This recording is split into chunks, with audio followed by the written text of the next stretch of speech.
rentrer chez toi? Bien sûr, avec plaisir. Super.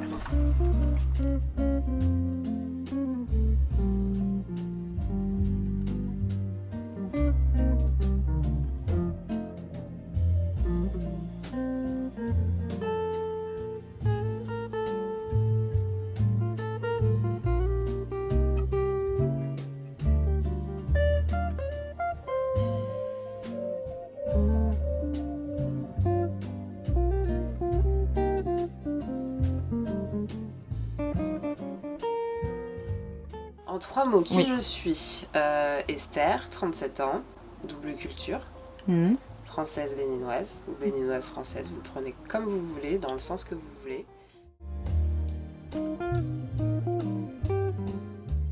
Moi, ça a été très vite mon moyen d'expression.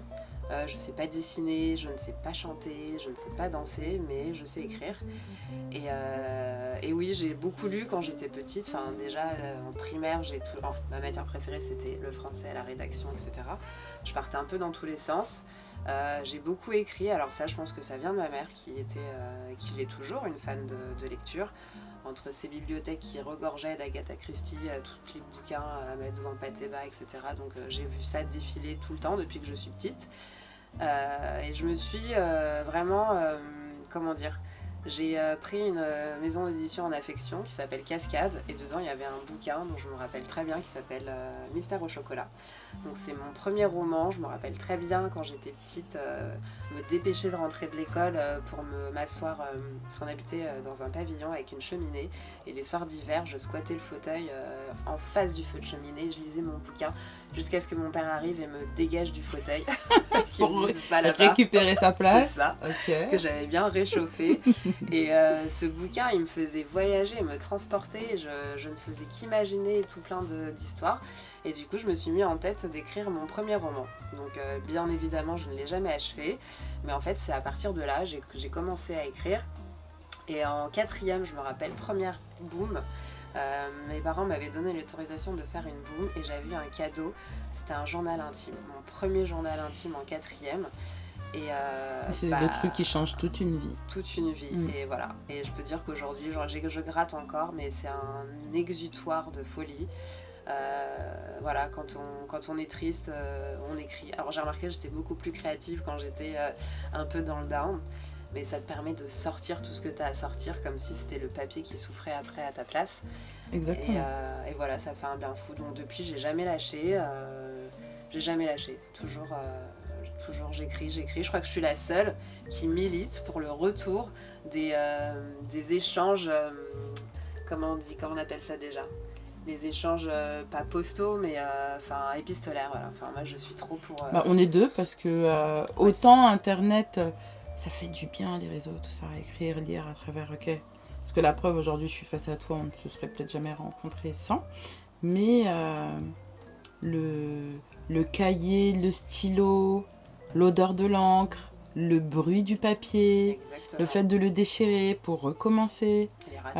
Les ratures, exactement. Ce qu'il se cache derrière les ratures, tout ça, moi, je suis comme toi, c'est quelque chose que je ne veux pas perdre, que je transmets aussi à mes enfants. Ouais, c'est vachement bien. Ouais, c'est très important.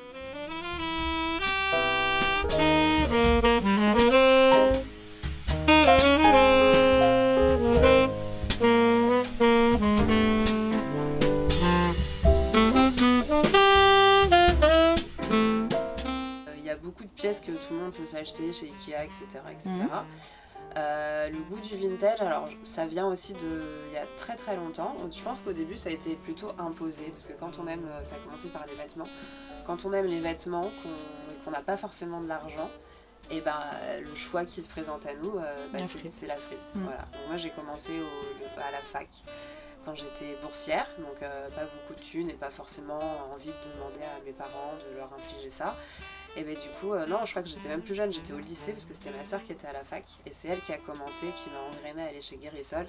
On allait s'acheter des vestes en cuir avec de la moumoute et tout, genre façon années 70. Et ma mère arrivait, elle me disait mais c'est quoi ces vieilleries, ça sent mauvais, sors-moi ça tout de suite de la maison. Mais j'ai pas lâché le truc, donc ça a été friperie. Et puis après, très vite vide-grenier aussi. Donc moi j'ai commencé à brocanter quand j'étais toute petite aussi pour me faire un peu d'argent. Et puis forcément quand on va sur les brocantes, on regarde un peu ce qui se passe sur les stands des autres. Et on se dit ah bah tiens, ça c'est pas mal.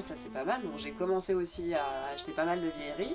Mon premier chinage, je sais pas si ça se dit, pardon, mais c'était une grosse malle en bois d'ailleurs qui est là-bas, que j'ai ramenée. J'avais acheté vraiment pour pas cher et je l'ai ramenée toute contente à ma mère. Et elle me dit mais qu'est-ce que c'est que ça? Tu vois pas qu'elle a été bouffée, il y a plein de trous partout, faut tout refaire, faut tout retaper. Donc j'y suis allée avec mes petites mains, je suis allée à Leroy Merlin, acheter je sais plus si c'était des mythes ou des verres ou je sais pas quoi.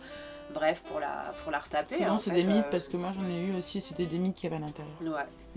Ouais. Donc je l'ai fait, j'ai pas lâché l'affaire. Et puis voilà, après on m'arrêtait plus. Et puis de fil en aiguille, quand on a son premier appartement, qu'on a besoin de se meubler, etc., on achète 2-3 choses par-ci par-là.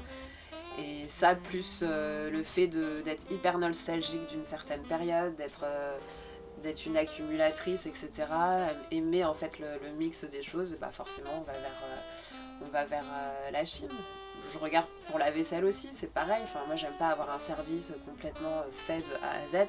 Je préfère mixer, mélanger. Donc, on va s'acheter 2-3 assiettes par-ci, 2-3 assiettes par-là.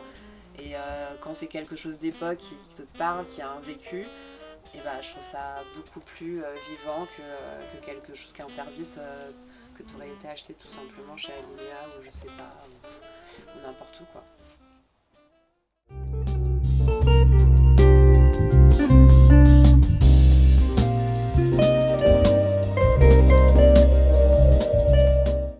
Si tu devais parler à Esther d'il y a 10 ans, oui, que lui dirais-tu? Il y a 10 ans. Donc il y a 10 ans, j'avais quoi? J'avais 15 ans. Non, j'avais pas 15 ans du tout. J'étais déjà bien avancée dans la vie il y a 10 ans. Un petit peu 27 ans, non? T'es peut-être pas obligée de le dire à tout le monde. J'avais envie que les gens pensent que je suis une jeune fille, une jeune femme. Mais bon, bref, ok, donc 27 ans. 27 ans. J'en étais où moi il y a 27 ans? Ouais, je dirais, en fait j'aurais, je pense, un discours très bienveillant et encourageant. J'aurais dit, surtout en premier lieu, d'avoir confiance en elle, d'arrêter de se dévaloriser toutes les 2 secondes, de dire qu'elle a du talent, d'y croire, de ne pas rougir et de dire que c'est injustifié quand on lui fait ce compliment-là. Et déjà, avant de croire en la parole des autres, ce serait bien de croire en elle-même. Donc, Esther, sois indulgente envers toi, crois en toi. Regarde-toi dans le miroir et dis-toi que tu es très jolie, que tu n'as pas à rougir de ce que tu es, de la forme que tu as, des formes que tu as, justement. Sois-en fière. Relève-toi comme tu sais le faire. Déjà, je voudrais aussi la féliciter, hein. Je voudrais lui dire qu'il faut qu'elle soit fière d'elle parce qu'elle est passée par plein de choses qui sont pas faciles.